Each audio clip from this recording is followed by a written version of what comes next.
Les étudiants en lettres et sciences humaines voulaient marquer le coup. Accompagnés de certains de leurs enseignants, ils ont bloqué l'accès à la salle où devait se tenir le conseil d'administration. Mais ils ont surtout pu dire ce qu'ils pensaient de cette rentrée totalement chaotique au président de l'université. Je ne comprends pas qu'en France, à l'heure actuelle, quand on va en cours, il y ait 10 élèves qui soient assis par terre. Que le manque d'emploi du temps pour les personnes qui sont étudiants salariés, qui ne peuvent pas du coup avoir de travail, personnellement chercher du travail, j'en ai pas, parce qu'à l'heure actuelle, j'ai pas eu d'emploi du temps à soumettre à un employeur. Vous n'auriez jamais dû accepter de faire une rentrée dans ces conditions, c'est ça que je veux dire. La capacité d'accueil, c'est l'un des problèmes à la fac de Rouen. Un problème majeur quand on sait que le nombre d'étudiants a augmenté de 13% en 5 ans.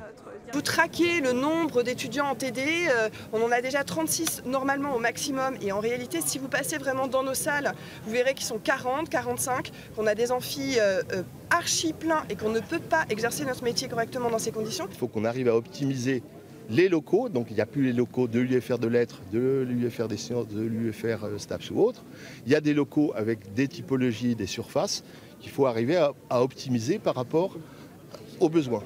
Et puis il y a le manque de personnel. Les syndicats estiment qu'il faudrait 300 postes supplémentaires. Nos collègues sont dans des états déplorables. On a un taux d'arrêt maladie qui est énorme.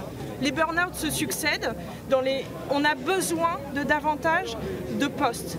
Vous êtes un intermédiaire pour pouvoir demander un plan d'urgence pour l'Université de Rouen en termes de ressources humaines. Pour le président, cette rentrée difficile est due à un manque d'anticipation, à quoi il faut ajouter le retard pris au niveau des inscriptions pédagogiques.